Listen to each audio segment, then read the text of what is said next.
know what's going on in the future. Finally, I would like to, if you allow me, just 30 seconds to mention, before in the previous panels, and there was a reference to my home country, to Spain, regarding the a question from the former Chancellor of the Republic of Austria regarding the political situation and the possibly emerging of these populist movements and everything. I want to say that we have had in the history of Spain many leaders, good leaders, bad leaders, and we have come out sometimes successfully, unsuccessfully. Whatever might happen at the end of this year, after all this year of elections, I do trust my leaders. I do trust my political leaders. And even the ones that come from these populist parties, I think it's better, much better, for the business, for the Spanish people, to have them in the democratic system, with the rules of the democratic system, rather than having them outside burning dustbins, or cars. So they will play with the same rules, and they will provide us certainty, which is what we do need in business. Thank you.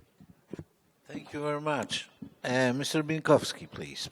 Okay, so I would like to refer a little bit, if you can produce leaders, or if there is a school of that. And this is really a personal, there's no science behind what I'm saying. It's that, for me, leadership, I compare it a little bit to a talent, and let's take a comparison to sport. Whenever in sports, you have people who are playing tennis and who are talented, who are playing chess and they are talented. So in order to produce leadership or leaders, I would say let's build an environment where leaders can really grow and give enough space, and then the talents will automatically come up. This is the same discussion as we talk about innovation. Let's make Poland more innovative. So let's now push innovation. I think this is an empty word. Let's build an environment where innovation can grow up, and it's going to come from the innovative people. You cannot point out and say this person innovative and this not. So I tend to have this, the school you do in a way that you build the right environment, give the right tools into their hands, and then you will automatically find the leaders of the future. That's my perspective on that. Thank you very much. And now the time has come for politicians. but Prime Minister Sobieski is not a politician. Yeah, I know, but he used to be one. He used to be one. And probably, but I do agree that you are much more on the business side right now. Since I'm fortunate to know you since some time, I can observe this evolution. But may I ask Mr. Miklos to make his comments? Yeah, thank you. I very agree what my colleague said now, and also this comparison with the sport is, I think, very good and illustrative. What is the most important for creating real leaders is competition. In the sport, in the politics, in the business as well. Why communism failed? Because it was lack of competition in the business, but also in the politics. There was no competition, not lack of the competition. What is important for the state, especially in politics, is create conditions and environment for free and fair competition. This is the most important. And if you are speaking about the reforms are mostly also about this. And this is a very interesting relation between democracy and reforms. Jan Krzysztof has mentioned that Singapore is one of the most successful reform country, but not democracy. Yes, and Singapore is exemption in this regard. If you look at the last 25 years of transition of the former communist countries, maybe surprisingly, but much more successful in economic reforms and development were countries which were at the same time democratic, which had democratic rules, exchange of governments, opposition. These countries were much, much more successful. Which means it seems to me that Winston Churchill was right when he said that democracy is a very bad system, but all others are even worse, and we don't have better. Which means it has costs. Sometimes it is very time-spending, it is very costly. Many times populists are more successful, but real free and fair competition in the politics and also in the business, in economy, are, in my opinion, the best precondition for create leaders. Because in politics, what is important to be real leader? Important is to have vision, will, courage, and all this. I mean, also intellectual, but also emotional ability. And process of the competition between political parties, their programs, is creating this. Of course, sometimes it takes too long. And another difference is that countries which are in the very difficult situation, they need even more leadership, strong leadership, than countries which are stable, developed, and so on. Now I'm acting also in the Ukraine. I serve now as advisor to finance minister and economy minister in the Ukrainian government. And Ukraine is, you know it, in very desperate situation. Not only war. Last few months, more than 300% devaluation. Now from the April 1st, increasing of the prices of the gas and energy for households by 5 times, four times, 400% increasing. And in this desperate situation, what is missing the most, what I feel it, when I speak with the people, is the hope, is the leadership, strong leadership, because people know that it is a difficult situation because they didn't do reforms 25 years, they were, and so on and so on.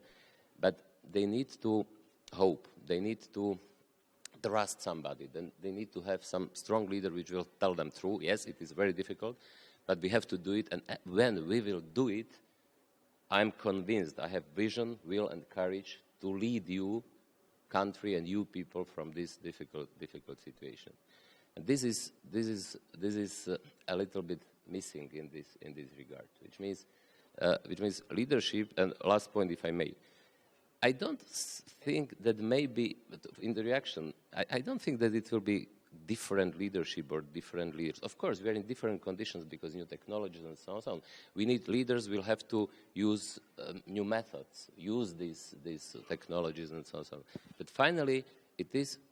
And I very agree with what Professor Olmes said about these emotions and leadership. And I read this book from Daniel Kahneman. It's fascinating reading. I can recommend this, Thinking Quick, Thinking Small.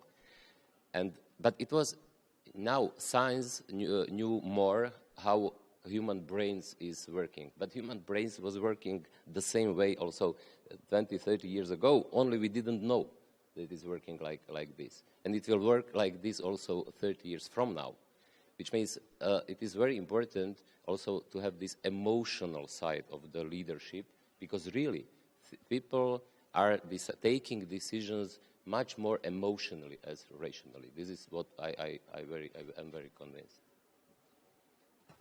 Thank you very much. Now, Prime Minister Bielecki, please. Thank you.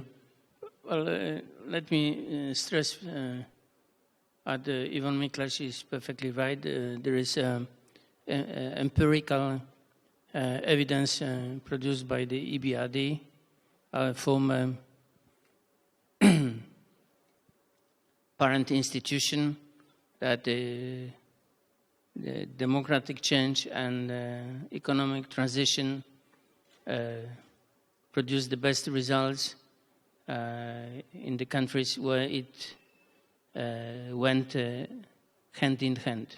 So we have an evidence out of more than 35 countries of eastern, southern part of Europe, and also even beyond European borders. So that's one. Secondly, well, there are some basic definitions for good leaders, and one of them produced by already mentioned Lady T, is quite simple, even though she defined it in mid-70s, which nobody in this room could even recall, except the moderator, of course, because the moderator knows everything. But she said that great leader is a combination of sense of purpose. Okay. In today's language, we will call it objectives or targets, that you should have the clarity of vision and set up necessary objectives. Secondly, which of course is very rarely acknowledged by former leaders, but it's important, is lust for power, which in other language means desire for power. And I'm looking with some hope at President Kwaśniewski, whether he could confirm that lust for power matters or not, but doesn't find enthusiasm, but I understand. And thirdly, it's a charisma.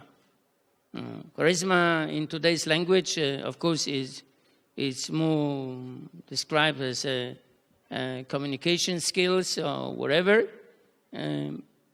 but without delivery, without communication, you can run the people.